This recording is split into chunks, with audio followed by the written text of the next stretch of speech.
I always start the day at the water's edge. Mist rolls across the lake, thin and silver, like breath on glass. My grandfather called that moment first light. He taught me to cast a line before I could spell my name. Back then, the lake felt endless, a private sea that belonged to my family alone. 150 years of stories float on its surface. Laughter, secrets, promises whispered across the ripples. That history lives in me, bone deep, steady as my heartbeat. On quiet mornings, I still hear Grandpa humming old river songs. I see Dad cleaning a fish with slow, careful strokes. I taste Mom's peach cobbler cooling on the porch while cousins splash near the dock. Every plank, every stone path, carries fingerprints of people I loved. The lake is more than water. It is memory, legacy, blood. Some families pass down jewelry. Mine passed down open sky reflected in blue. Life stayed gentle until the day the moving trucks rolled in. A tidy SUV followed them, windows dark, music too loud for dawn. Out stepped Mrs. Green, fresh manicure, sharp suit, clipboard already in hand.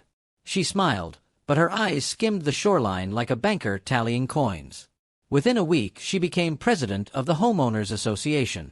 Her tone at the first meeting was smooth, almost sweet. Yet every word felt like a small lock clicking shut.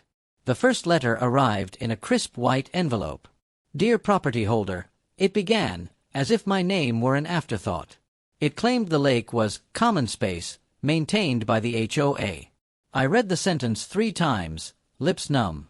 Grandpa's deed lay framed in my study, signed in 1875, clear as sunrise. The letter ended with a polite reminder: pay the new lake maintenance fee or face violation notices. I laughed at the absurdity, then filed the paper in a drawer. I thought that was the end. A second letter followed, thicker, angrier. Fines stacked like falling dominoes, $50, $100, $200.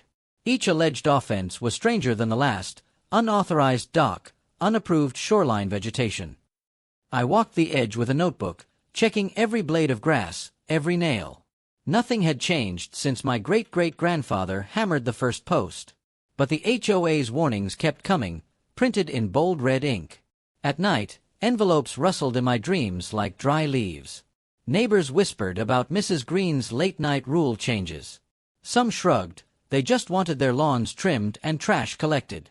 Others muttered about legal fees, afraid of liens on their homes. I tried to stay calm. The lake was mine, everyone knew it. Still, anxiety crawled under my skin. I found myself waking before dawn, pacing the porch instead of drinking coffee. The water looked different, as if clouds of doubt floated beneath its surface. Then came the day of the inspection. I was stacking firewood when gravel crunched behind me. Mrs. Green marched down the hill with 2 board members in tow. A leather holster hugged her hip, the pistol inside caught the sun. She claimed it was for personal safety, but her hand never left the grip. Her voice sliced the air. "You're trespassing on HOA property," she said, chin high. I felt cold rage bloom in my chest, slow and dangerous. She ordered me to step back from the shoreline. I refused. This ground held my children's footprints, my grandparents' ashes. She unfastened the snap on her holster, deliberate, theatrical. The barrel pointed at the dock, then at the water, then at me. She declared the lake confiscated until I paid all fines plus interest. Every bird fell silent, even the wind paused to listen. My throat tightened, but my voice stayed calm. "Put the gun down," I said. Her lip curled. In that instant, history itself seemed to tremble. Time moved like thick syrup. I saw my daughter's kite tangled in the old pine. I saw the notch Uncle Ray carved in the railing the day he left for war.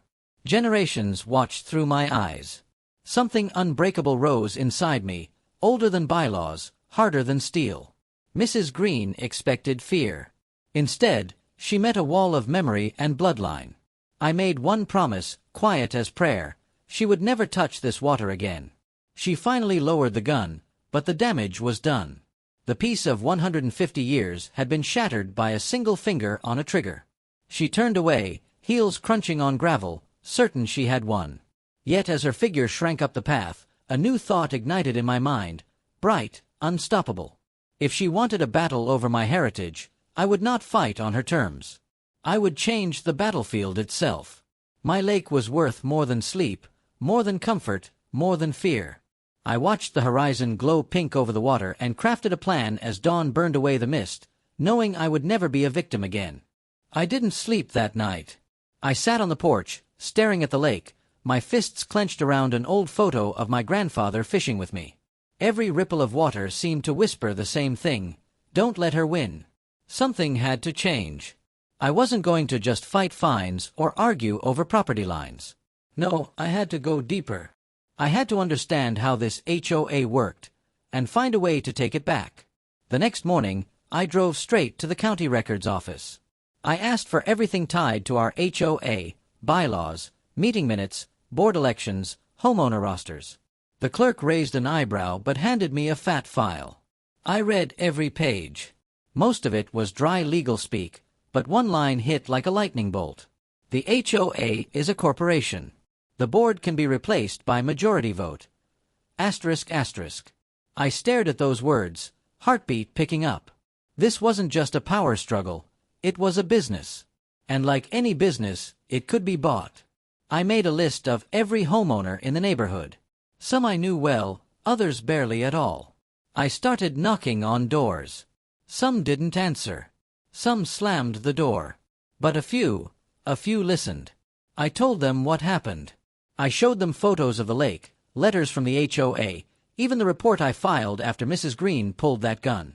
One man, Mr. Alvarez, teared up. Said he got fined $200 for having unapproved paint color on his mailbox. Another, Mrs. Dawson, had tried to plant roses in her front yard, only to get a notice claiming they violated landscape uniformity. People weren't just annoyed. They were scared, tired, fed up. That's when I made my offer. I'm buying properties here, I told them. Or if you want to stay, sign over your voting rights to me. I'll fix this. At first, it felt impossible. But slowly, one by one, they agreed. Weeks passed. I drained my savings. Sold an old truck. Even cashed out a retirement fund I'd been holding for years. I didn't care. I wasn't buying houses. I was buying back my family's peace. Finally, the day of the next HOA meeting came. I walked into that room, folder in hand. Mrs. Green sat at the head of the table, smug and confident. She didn't know yet, but I had control of over 60% of the HOA voting rights. She started the meeting with her usual power trip, listing violations and new lake restrictions. I raised my hand. Point of order, I said. I move to dissolve the current board. She laughed. Until I handed over the paperwork. I looked her in the eyes, steady and calm. You're no longer in charge. She opened her mouth, but the room stayed silent. The vote passed, easily. She stood up slowly, like someone waking from a bad dream. I didn't yell. I didn't gloat. I just said, you came after my family's legacy. Now you answer to me. The next morning felt different. Quiet still, but in a way that felt earned. I stood by the lake again, same spot as always. But this time, the weight on my chest was gone. No threats. No letters. No armed trespassers claiming what never belonged to them. Just water, sky, and peace. My first order as acting HOA president was simple.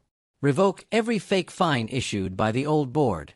Tear up those ridiculous violation notices. And most importantly, reaffirm, in writing, that the lake is private property, protected by historical deed. I called a neighborhood meeting on the lawn near the community center. No podium. No suits. Just me, a few folding chairs, and a stack of papers. One by one, I handed out documents proving what they always suspected. Mrs. Green had abused her power. Faces lit up with relief. People finally felt heard. I created a new board with neighbors who actually cared. No bullies. No power-hungry manipulators. Just folks who wanted clean sidewalks, safe streets, and peace.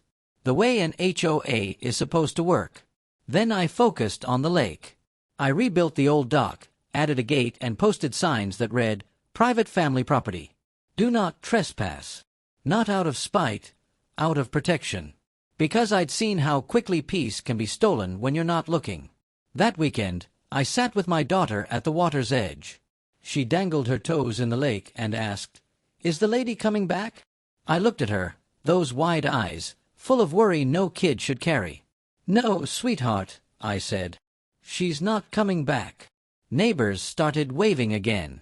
We had cookouts. People let their kids ride bikes without fear of some ridiculous citation. The fear had lifted. One night, I found an envelope on my porch. Inside was a note. It read, "Thank you. I was too scared to stand up. You weren't. You reminded us we still have power."